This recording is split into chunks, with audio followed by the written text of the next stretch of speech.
Our detectives have dedicated literally their lives to ensuring the full weight of Fairfax County's criminal justice system is introduced to El Toro Lamore Adone.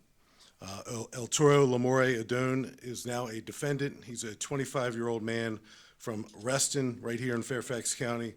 We have charged him with a total of 24 felony crimes, ranging from sexual assault to unlawful filming. His victims are 6 to 8-year-old little girls. Most of these crimes occurred in elementary schools in McLean and Herndon.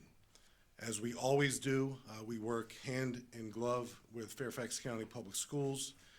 My 3+ year relationship with Dr. Reed in her leadership capacity is one that is filled with constant communication and feedback, and we can't thank FCPS enough for their collaboration over the last 3+ weeks. Without it, we wouldn't be where we are today, holding a really disturbing and sick man accountable for his actions that targeted little children.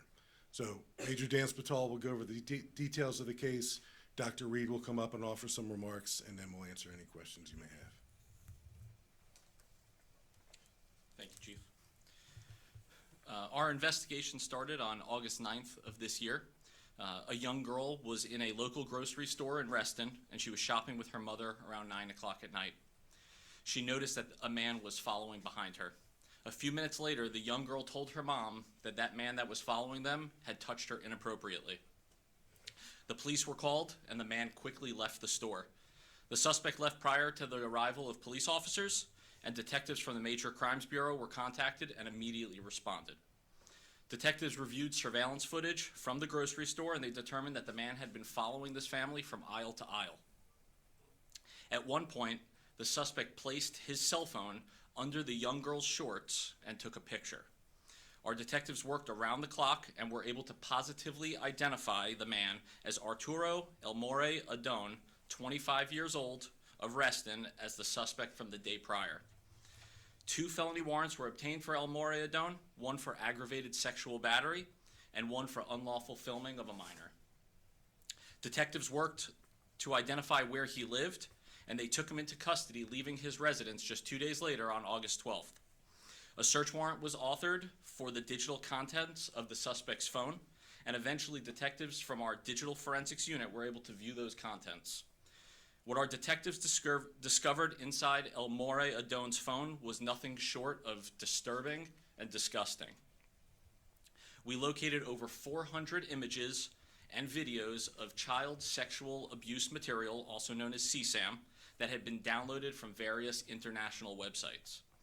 We also located 7 videos of young elementary school students within Fairfax County schools, specifically Churchill Road Elementary School and Fox Mill Elementary School. These 7 videos were surreptitiously filmed by either hiding his phone in a bathroom or by placing his phone underneath the dresses, skirts, and shorts of the young children. There were 7 videos that had a total of 4 victims, all between the ages of 6 and 8. The families of all of these victims have been notified, and they are receiving services from our police department's Victim Services Division, along with Fairfax County Public Schools. Detectives determined that Elmore Adone was working as an after-school program contractor with FCPS. Elmore Adone is not and was never an FCPS employee. In addition to the 2 original charges placed on Elmore Adone from the August 9th incident, Major Crimes detectives charged him with 15 additional counts of possession of CSAM, along with 7 felony charges of unlawful filming of a minor. Elmore Adone is currently facing 24 total felonies. Detectives are still combing through over 1/2 terabyte of digital content. He's currently being held at the Adult Detention Center without bond. We are very thankful for the hard work of our detectives and our victim services advocates, as well as our partnership with the schools. We've been working tirelessly on this case, as the chief said, for the last 25 days. But we are asking the public, if anybody knows Elmore Adone, if anyone may have been victimized by him, or has had any contact, our detectives want to hear from you. I'll now pass it over to Dr. Reed.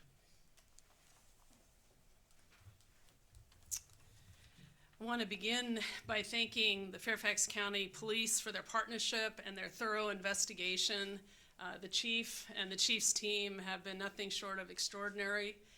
They've kept us apprised of the situation all the way through, and it is heartbreaking to understand the situation here in Fairfax County. We are fully cooperating with the police as they continue to investigate the situation, and we're deeply troubled by today's announcement. As educators, we expect everyone who works with our children to have their safety and health be a top priority. And when that trust is broken, even in situations when that trust is broken, it really affects all of us. So we require all hourly employees to be background checked. So I want to reassure our family members and staff members in Fairfax County that even contracted employees are background checked, as well as our full-time employees. The background check on this individual was done in 2022, and our Human Resources Department reviewed and cleared the candidate at that time. We're committed to continuing to work with law enforcement to keep our broader community informed as this investigation closes out. And we know that anytime there's a situation like this, it is a shock to our community. So we are committed to communication that will be ongoing on this situation as appropriate. We are sensitive also and want to make sure that the families directly involved feel our full support and that we don't in any way cause any further trauma to the children or families in that situation. So we want to be thoughtful in particular about questions that we might answer at this time. It also remains an active police investigation, and we would, in general, want to direct any additional questions about the case to our law enforcement partners. Again, a big thank you to law enforcement here in Fairfax County Public Schools. Thank you. Thank you, Dr. Reed. Any questions? Drew? For Dr. Reed or Chief or Detective, can you elaborate a little bit more on what exactly his job was? What was he doing and whereabouts on these properties where these crimes alleged to have been committed? He was working for a vendor of Baruti Camps, which provides after-school activities or camps for students generally at schools, and in this case ran an after-school program, or was part of an after-school program from roughly 3:30 to 4:30, the immediately after-school program for students in the division. Doing sports, activities? That's correct. Understood. Very broadly, we've been in this room a lot of times with police announcing things related to FCPS. What are you hoping to say and by being here and joining with police and being part of this news conference? Well, I think that anything that happens to our children that affects our families is about our community. And our community isn't just the schools, and it's not just law enforcement. It's a stronger community when we work together. And honestly, I really appreciate the family that called law enforcement from the grocery store that evening, correct? I think it just reinforces how important it is that when we see something, we say something immediately, and that'll make a safer community here in Fairfax County. If we can just elaborate a little bit more on the little girl in the grocery store, brave enough to speak up after something like that happened to her in such a public place. How can parents empower their children to speak up if something's not right? In the Safeway that night, 25 days ago, it happened with a parent in the Safeway. The police were immediately called to the scene. A patrol officer started the on-scene investigation, got detectives involved. Detectives do what detectives do, and they went about the business of trying to identify this person. It happened inside a Safeway, so you can imagine there's surveillance video available, and they did traditional detective work to identify him. So we're here today because a parent was with a child, and a child, even a 7-year-old, in the presence of another adult can absolutely suffer an assault at the hands of another person. So it was certainly not a matter of neglect or indifference, anything like that from the parent. It just happened, and the parent did the right thing, got the police involved immediately. And back to kind of your question, Drew, we together speak to the community with one voice on matters like this one. We don't have dueling messages. We're all working toward the same thing, and Fairfax County Public Schools are places that we're all very proud of. And when something like this happens in our collective community, you're going to hear directly from me and Dr. Reed together. Yes, ma'am. I know you mentioned the investigation started this August. We do have a video of neighbors that was shared with us back in September of 2022. They reported it to the police that they saw this person in the parking lot of the complex they lived in, touching himself inappropriately. I would like to know what happened with that investigation. Is this still something you're looking into, and why did it take so long in such a way? I know the investigation process. Yeah, no, I appreciate the question. So back in September of 2022, there was a community member that did reach out to the police department and report that there was a suspicious person in their community. The person had his hands in his pockets, and they thought that he may have been doing something inappropriate with himself. Police were called. They reviewed the video. They spoke to witnesses, and at that point, there was no probable cause that existed to make any arrest. Will now it be reviewed again, or will that be left behind? Yeah, so unfortunately, that video, it spoke for itself. We understand what that community member saw and what likely might have been happening. However, now, over a year later, there is a statute of limitations, and that we can't go back further. However, our officers were out there. They did a complete investigation. They talked to witnesses. They talked to the community members and reviewed that video. And just unfortunately, they were not able to obtain that probable cause at that time. Thank you. My other question, Sunrise Elementary, which is the elementary school nearest to his home, have we heard anything about him being around that area, possibly taking videos or pictures? So, and just let me close the loop on your first question. Almost a couple years ago, El Toro Lamore Adone was the subject of a police call for service. So we get there, and we wrote a report. A crime was not committed, and therefore we didn't make an arrest, but we documented it. So it is certainly fair play to ask that question, because we had previous contact with him. He was engaged in suspicious behavior in the past. A community member saw it, thought enough of it to dial 911. We responded and wrote a report. I would argue that that's how it's supposed to work. Not every person we come into contact with, not every call for service we respond to results in a criminal arrest, because the threshold of probable cause is pretty high. Every time probable cause exists, we absolutely do make an arrest, but on this particular occasion, it didn't. We documented it. But certainly here we are in 2024, and within 25 days, 24 felony charges against him, thanks to really responsive work by patrol officers and detectives to hold him accountable, and he remains under a no-bond status. So any ongoing investigations, and Dr. Reed mentioned that this is an active investigation. We believe, with the evidence that we've reviewed to this point, we have charged him with every crime that we can possibly realize probable cause to charge him with. There may be other crimes. So as a result of ongoing coverage, someone might recognize him as being in their neighborhood. We want to hear from that person, because if there are additional crimes that he committed, we will hold him accountable for those crimes as well. Yes, sir. You mentioned, obviously, people coming forward if they've seen him before. It seems like the two mugshots that we have of him, his appearance changed drastically. Is there any indication that this might be that he was trying to change the way he looked on the first mugshot that we have compared to the second one? Yeah, I think that would be speculative at the moment. There's one picture there. Go to the next picture.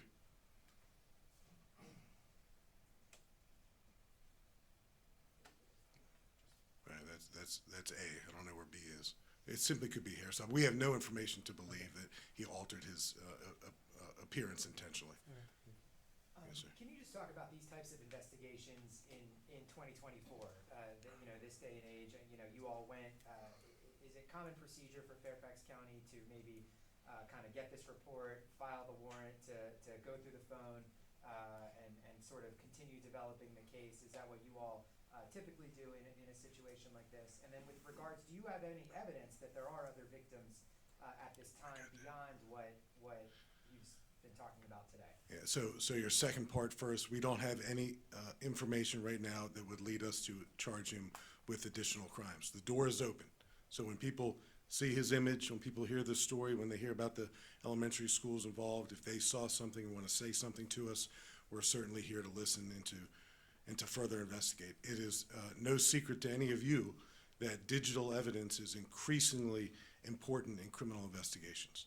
So when we make an arrest and we apply for search warrants that include digital devices, whether it's a cell phone or a laptop or a personal computer, criminals, particularly criminals of his nature, they keep their criminal evidence in their possession, and we routinely are able to find it and hold them accountable because we recover that evidence, and the possession of that evidence certainly amounts to a crime, and in his case, 24 felonies. And then, Yes, sir. Sorry, Go one ahead. more, for Dr. Reed, I mean, I know you said that there is a process by which that you all, sort of do the background checks. You know, there was another employee, with Fairfax County Police who's been charged with, something in this vein, rightly or wrongly. I'm not asking you to speak for other districts, but there have been other charges of educators and people who have close contact with students. What would your message be to a Fairfax County parent who thinks the fact that this happened means that something has to change, that there have to be more stringent requirements, or that you need to take an extra look at who you're hiring or contractors or anything like that? What would you say to a parent who says what you all are doing right now isn't enough? So I think that there will always be, regardless of those practices we put into place, there are always going to be individuals that make poor choices and behave badly, and in this case criminally, likely.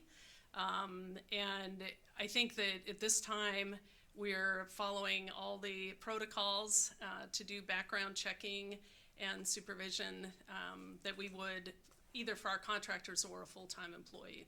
So I want to reassure our Fairfax families and our staff that we're doing everything within our power to maintain a healthy and safe learning space for all of our students and staff, and we'll continue to do so. It's our top priority. Are you able to say which schools specifically the victims were enrolled in, and if they were in what other schools that the contractor was also working at in the area?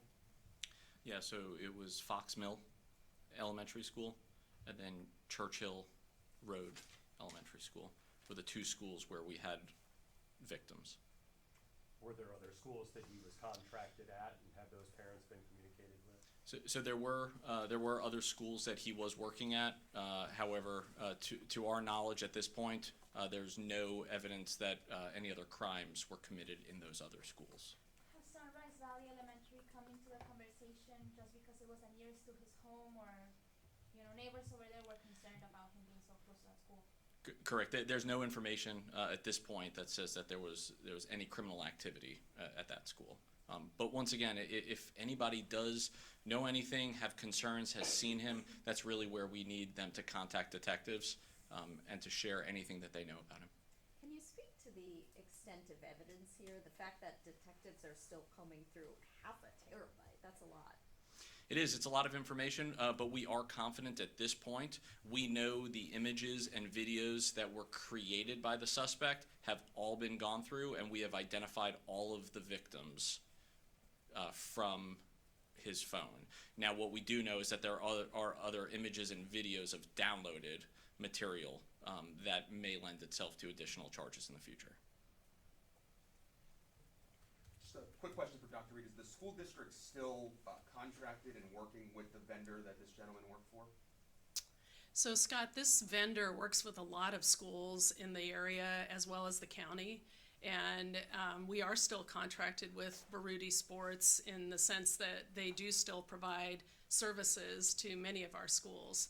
And to the earlier question, we have sent a letter out actually a very short time ago to all of our families in Fairfax County that did list these specific schools.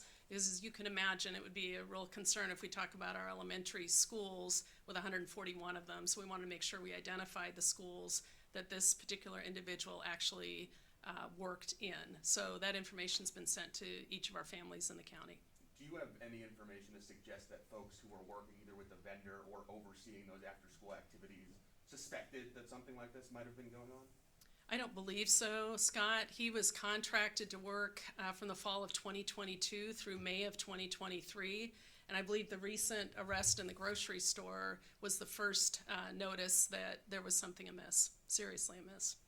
So, sorry to clarify that, so he hadn't been working with the schools since, because I know these were prior cases by the time he was arrested, but when did he stop? Or was he a current? His employment ended May of 2023. Thank you. Chief, are the 24 felony charges, does that include the charges that were announced on Friday and Tuesday? Yes.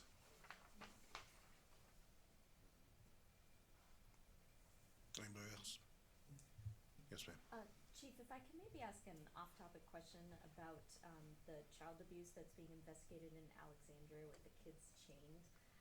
Can Yeah. you just speak to, I mean, in your career, is that something you've ever seen? Unfortunately, it is something that I've seen. It's very sad, very sick.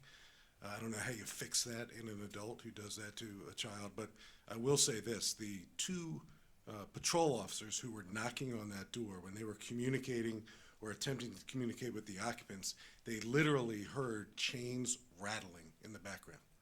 So what do? They could have turned their backs, walked away and written it in a report, or they could be inquisitive, and that's what they chose to do. They weren't going to walk away because they suspected that those chains that were rattling were attached to a human. In fact, they were attached to humans, and it was because of their determination to figure out what exactly is going on that led to those arrests. And you know, same goes with these set of circumstances. If not for the parent and the Safeway and the 911 call and the patrol officer and the detective, all these things are happening.